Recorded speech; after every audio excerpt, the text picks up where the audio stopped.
ओम शांति। जबकि संगम पर शिव बाबा आकर पढ़ाते हैं।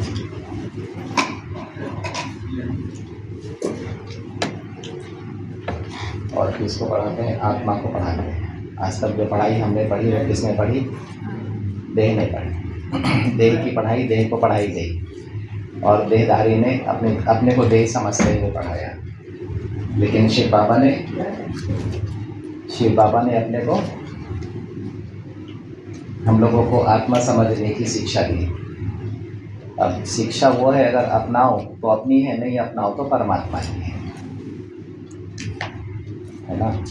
अगर हम अपने को आत्मा समझेंगे तो हमें परमात्मा मिलेंगे, अगर नहीं समझेंगे तो हमें अपनी देह मिलेगी, दुनिया मिलेगी, वैभव पदार्थ मिलेंगे और फिर हम उसी में मगन हो गए जाएंगे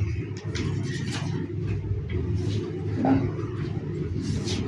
और आज की तारीख में शौक क्या है? देह, दुनिया, वैभव पदार्थ में और संबंधों में जीना ही शौक है। नहीं तो अपनी बीमारियों में जीना, अपनी परिस्थितियों में जीना, यही शौक है। अपने को आत्मा समझने का शौक नहीं है ना। ये पहला शौक है और वो अंतिम शौक है।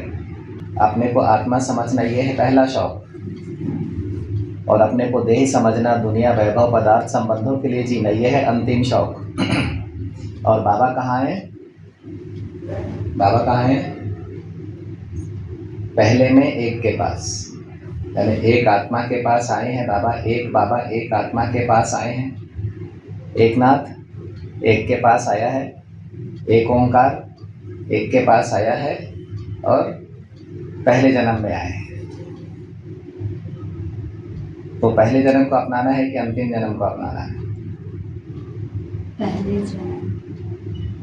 अगर मैं आत्मा हूँ तो पहला जन्म, और अगर मैं देह, दुनिया, वैभव पदार्थ में मगन हूँ तो अंतिम जन्म। और बाबा कहाँ आए?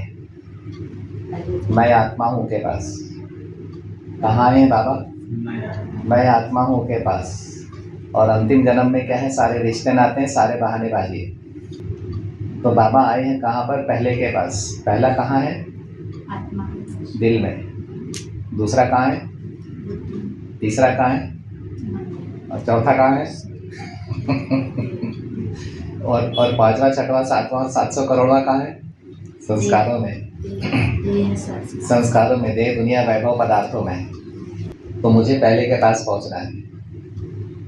और कब मैं परचिंतन करने लगता हूँ पता ही नहीं चलता है।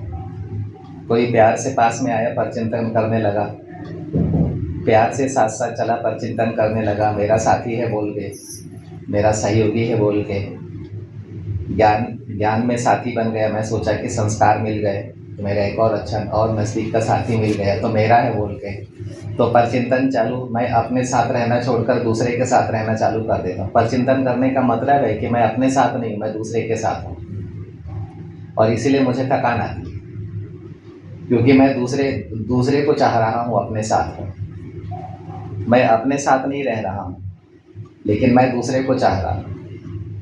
बाबा, मेरा बाबा जहाँ मेरे पास आया वहाँ मैं नहीं जा रहा हूँ, लेकिन जहाँ पर मेरी देह है, दुनिया है, वैभव है, पदार्थ है, उस तरफ मैं जा रहा हूँ। मेरी दिल किधर जा रही है? मेरी दिल किधर जा रही है? जिधर दिल उधर मैं, जिधर बुद्धि उधर विजय, जिधर विजय उधर जन्म। तो आज बाबा समझा रहे थे, जब आत्मा को बाबा मिलते हैं, अमर भाई, अमित भाई, जब आत्मा को बाबा मिलते हैं तो आत्मा कहाँ रहती है? और आत्मा तो होती नहीं है, केवल देह अकेला होती है। और आत्मा की मानसिकता क्या होती है? वो देह में फंसी होती है, दुनिया में फंसी होती है, वैभव पदार्थों में फंसी होती है। देह में देह अभिमान भी आ जाता है। उसको देह अभिमान से छुड़ाओ तो नहीं छूटती है। देह अभिमान में और इनमें रहने के लिए बहुत बहानेबाजी करती है। सच की ओर कोई चलना नहीं चाहता। मृत्यु लोक में सब रहना चाहते हैं, अखंड दुनिया में कोई जाना नहीं चाहता। सच में 700 करोड़ में से 108 निकलेंगे। ये तो एक बात हो गई। तो जब बाबा से आत्मा मिलती है तो सबसे पहले बाबा उसको बोलते हैं, तुम अपने को, इसको बाबा ने क्या बोला? अपने को आत्मा समझो। ठीक है, अपने को आत्मा समझो, ये बाबा ने बोला। अभी ये जो आत्मा यहाँ ऐसी थी, उसने बाबा का कहना माना, क्योंकि बड़ी दुखी थी, बहुत तकलीफ में थी, सच्ची दिल से दुखी हो गई थी। ये इतनी दुखी हो गई थी कि इसका दिल हाथ में आ गया था, हथेली में आ गया था, इतनी ज्यादा दुखी हो गई थी। जिनका दिल हथेली में आता वही आत्माएं चलती हैं सत्य की ओर। जब तक दिल तक दुख नहीं पहुंचेगा ना, तब तक वो भगवान की ओर उनको समझ में ही नहीं आएगा। उनको देह दुनिया वैभव पदार्थ ही समझ में आएंगे बस। तो ये आत्मा ने जब अपने को सच्चाई से समझना चालू किया, अपने को आत्मा, तब इसके अंदर में एक बहुत बड़ी, बहुत सुंदर सी चीज जागी, अंतर्मुखता। क्योंकि इसने स्वदर्शन करना चालू किया। ये तो सब था बाहर में, लेकिन इसने स्वदर्शन करना चालू किया। जैसे इसने स्वदर्शन करना चालू किया, इसको आत्मबल मिल गया।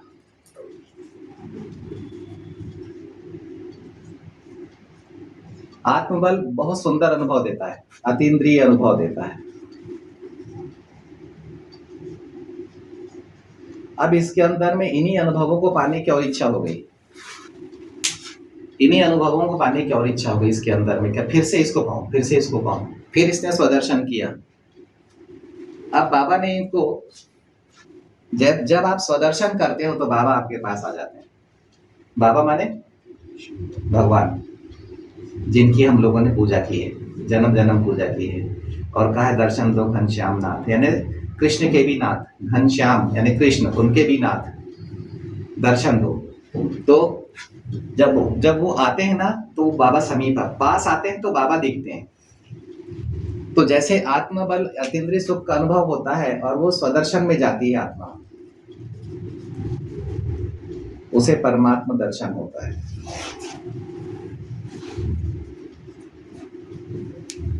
अब ये चल देती है परमात्मा फीलिंग में।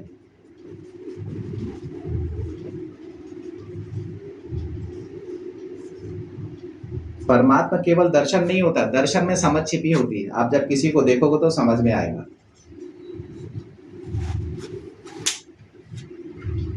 जब तक देखोगे नहीं तब तक समझ में नहीं आएगा। तो यहाँ पर जैसे परमात्मा दर्शन होते हैं स्वदर्शन से, तो उसको परमात्मा फीलिंग आती है। अभी बाबा क्या करेंगे, तो बाबा बाप भी है, टीचर भी है, सदगुरु भी है। तो बाबा शिक्षाएं देंगे, और बाबा आत्मा के पिता हैं, तो बाबा मन बुद्धि संस्कार की शिक्षा देंगे।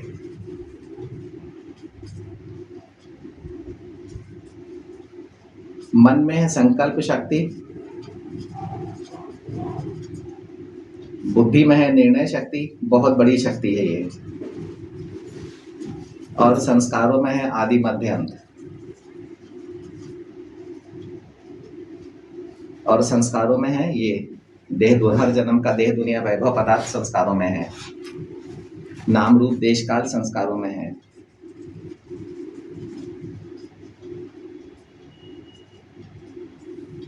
नाम रूप देश काल संस्कारों में है। तो ये सब चीजें, अमित नाम आपके संस्कार का है, आत्मा का नहीं है। आत्मा का नाम तो आत्मा का है। इसके पहले सुमित नाम रहा होगा, उसके पहले अमित नाम रहा होगा, उसके पहले कुछ भी, यानी 84 जन्मों में संस्कारों के अलग अलग नाम है, और वो सब बने बनाए। हर जन्म में आत्मा जो संस्कार धारण करती है, जब उसका नामकरण संस्कार होता है तो संस्कार का नाम पड़ता है, देह का नाम नहीं पड़ता। संस्कार के नाम से देह को पहचाना जाता है। ये अमित संस्कार का नाम है, देह का नाम नहीं है। तो भाषा, जाति, ये सब जो है ना, ये पूरा संस्कार से मिलते हैं। तो क्या हो गया, यहाँ पर बाबा जब पढ़ाते हैं, शिक्षाएं देते हैं, तो मन बुद्धि संस्कार की शिक्षा देते हैं। एक चीज गुप्त होती है, जो दिल से दुखी होते हैं ना, चलते चलते आदि मध्य अंत में पहुंचते हैं और बहुत दिल से दुखी हो जाते हैं, समझ जाओ कि माँ से धोखा खा लिया, पिता से धोखा खा लिया, एक बहुत अलौकिक जीवन में आ गए, ब्रह्मा के पास में आ गए, और किससे बहुत गहरा माँ का रिश्ता हो गया, माँ बच्चे का रिश्ता, बहुत डीप रिश्ता हो गया, यानी समर्पण कर दिया, भावनाओं में आ गए, पूरा पूजा करने लग गए उनकी, ये सब होने लगा ना। तो जैसे जैसे तब ना दिल को चोट पहुंचती है बहुत तेज। अगर दिल को चोट लगती है, तब इसका दिल हथेली में आ जाता है। अब इसके सामने में सिर्फ एक शिव बाबा बचता, दूसरा कोई नहीं बचता। दिल हथेली में नहीं है तो दिल कहाँ है फिर? देह दुनिया वैभव पदार्थों में, रिश्ते नातों में। कहाँ है दिल दीपा? दिल कहाँ है? देह दुनिया वैभव पदार्थों में। हथेली में दिल क्यों नहीं है? कहाँ है दिल? दिल कहाँ है? कहाँ है दिल? कारण बताने में उस दुनिया में एक भी कारण नहीं बताएंगे। उस दुनिया में मर मर कर खप खप कर रहेंगे, दर्द में, दुख में, परेशानी में। उधर एक भी कारण नहीं बताएंगे भाई, वंडरफुल। वहां पर अपने विकारों में डूबे रहेंगे, अपनी गंध में डूबे रहेंगे, वहां एक भी बहाना नहीं। लेकिन यहाँ पर 100% बहाना, नहीं आने का 100% बहाना, निमित्त को बहाना कर रहा, निमित्त को 100% ना कर रहे हैं, 100% ना कर रहे हैं निमित्त को। आप सोचो इस संगम युग में क्या कर रहे हैं ये लोग। अभी दिल हथेली में आ गया, बहुत गहरी चोट खा ली, ठीक है, दिल हथेली में आ गया। अब दिल हथेली में आ गया, अब ये तो आत्मा है ना, अब इससे बाबा का मिलन हो गया। बाबा कौन है? बाबा कौन है? दिलाराम। कल बाबा ने दिल और बुद्धि के बीच की पढ़ाई पढ़ाई है। बाबा है दिलाराम और इस आत्मा की हथेली में दिल है। कैसा मिलन होगा? कैसा मिलन होगा अमर भाई? मत भागो देहधारियों के पीछे में, अपनी ओर चलो। सेवा के नाम पर देहधारियों के पीछे में मत भागो, लेकिन पहले अपनी सेवा करो, अपने तक पहुंच जाओ। जब तक अपने तक नहीं पहुंचे हो, राजयोग का कोई मतलब नहीं है करने का। अब ये आत्मा दिल अपना हथेली में लिए और बाबा क्या लेके आते हैं? बाबा क्या लेके आते हैं? हथेली में स्वर्ग लेकर आते हैं, यानी तिरी में स्वर्ग। तिरी माने हथेली, शायद हथेली को तिरी बोलते हैं सिंधी में, है ना? तिरी। तो तिरी में स्वर्ग लेकर आते हैं। हथेली में, बाबा के हथेली में स्वर्ग होता है। बाबा दिलाराम है और बाबा दिल से दुखी बच्चों को खोज रहा है, क्योंकि दिल से दुखी बच्चे वो जिन्होंने दिल से दुनिया जी है, और बाबा ने दिल की दुनिया दी थी दिल वालों को।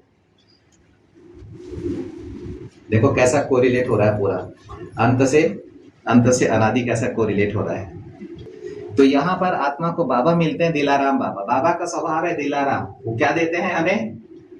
हमारे को दिल में दिल तख्त देते हैं, और हमको तब पता चलता है जब आत्मा के दिल तख्त में आके बाबा बैठते हैं, तब पता चला है कि दिलाराम बाबा आत्मा के दिल तख्त में बैठा। लेकिन ये किसको पता चलेगा? ये किसको पता चलेगा? जो दिल तक पहुंचा हुआ होगा।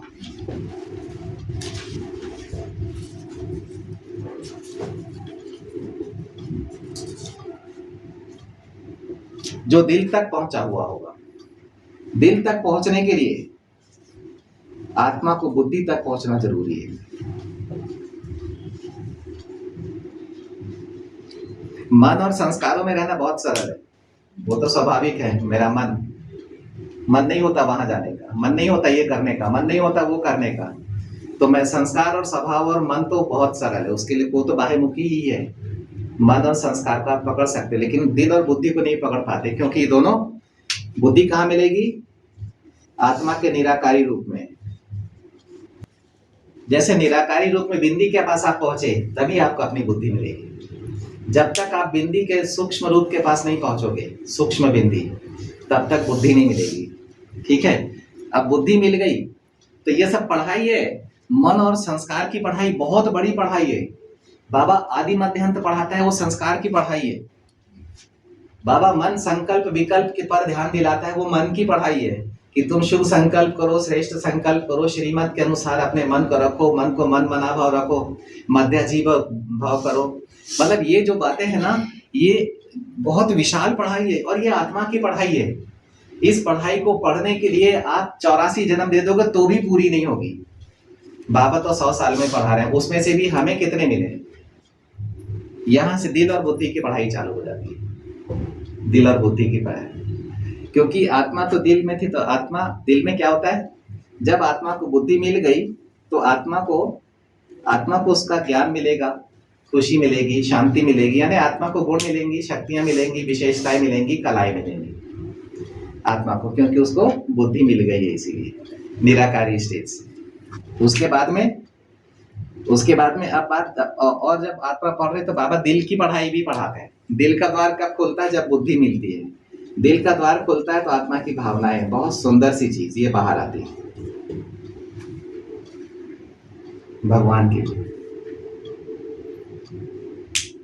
ब्रह्मा बाप को भगवान के लिए भावनाएं आ गई थी, मम्मा को, दादियों को। बाबा के लिए दिल का द्वार खुल गया था, और अभी हमारा दिल का द्वार खुला है, लेकिन बाबा के लिए, ब्रह्मा के लिए भावनाएं हैं, लेकिन वो पकड़ में नहीं आ रही हैं अभी तक।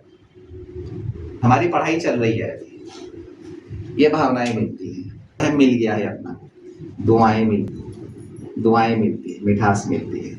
उसके बाद में आ जाओ, समर्पण मिलता है, इसमें नंबर है, समीपता मिलती है। जैसे भावनाएं खुलती है वो अपने को समीप पाता है, वो स्वाभाविक होता है भगवान से स्वाभाविक होते जाता है।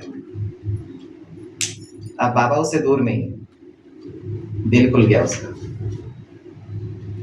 भावनाएं मिलेंगी तो आत्मा में सबसे सुंदर चीज है दिल, ठीक है, और सबसे गंदी चीज है दिमाग चलाते हैं। दिल वाले सहज और सरल होते हैं, दिमाग वाले बहुत कठिन होते हैं, कॉम्प्लिकेटेड होते हैं, बहुत ज्यादा, बहुत दिमाग चलाते हैं। उनसे जीतना बड़ा कठिन होता है, बहुत ही कठिन होता है। वो हमेशा सच को दबाएंगे और अपनी बात को आगे बढ़ाएंगे। नहीं, ऐसा नहीं है, ऐसा है। जहां पर देह, दुनिया, वैभव, पदार्थ होता है, और जहां से आत्मा की शुरुआत होती है, बाबा से योग की शुरुआत होती है, वहां से फिर धीरे धीरे करके आत्मा अपने दिल की ओर चलती है। जितना अपने पास पहुंचती, उतना वो अपने दिल के, उतना नरम पड़ते जाएगी, उतनी सरल होते जाएगी। जैसे ही भावनाएं आती ना, आत्मा बच्चा बन जाती है, पवित्र। अब वो पारदर्शी हो जाती है, यानी अंदर बाहर एक नहीं, उसको अच्छा नहीं लगेगा ना, अंदर बाहर अलग होना ना, उसको अच्छा नहीं लगेगा।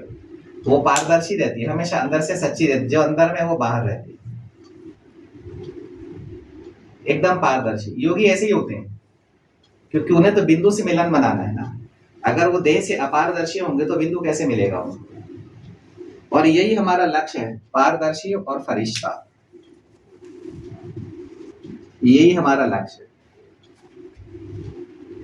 और बिना दिल और बुद्धि को पाए हम यहां तक पहुंच ही नहीं सकते, किसी भी हालत में नहीं पहुंच सकते। और जब इस स्थिति में आती है तो उनका ब्रह्मा से भी मिलन होता है और शिव बाबा से भी मिलन होता है।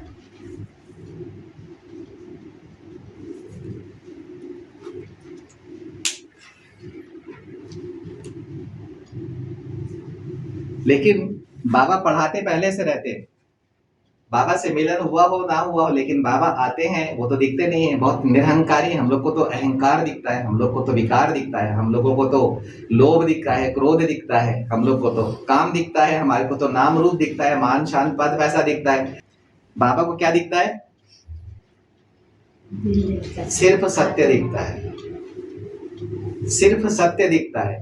आप अपने इस फरिश्ता रूप में सत्य को धारण कर लीजिए, दूसरा आएगा आपके सामने में बच्चा बन जाएगा। क्या समझ में आया? दिल और बुद्धि के बीच में कौन सी समझ काम कर रही है, और कैसे बाबा आत्मा को संस्कारों से दिल तक की यात्रा कराते हैं, और कैसे फिर दिल तक लाकर उससे मिलन बनाते हैं। और दिल वाले बच्चे ही दिल की दुनिया में आते हैं। 108 दिल वाले बच्चे ही बाबा के सामने, निराकार के सामने में समर्पण होने की कला सीख पाते हैं। वो किसी के कहने से या किसी कारण से या सिर्फ सेवा भाव में समर्पण नहीं होंगे, वो उनका दिल से समर्पण होता है। मेरा सब कुछ आपका, समर्पण का मतलब ये, मैंने सब कुछ आपको दिया। क्लियर हुआ?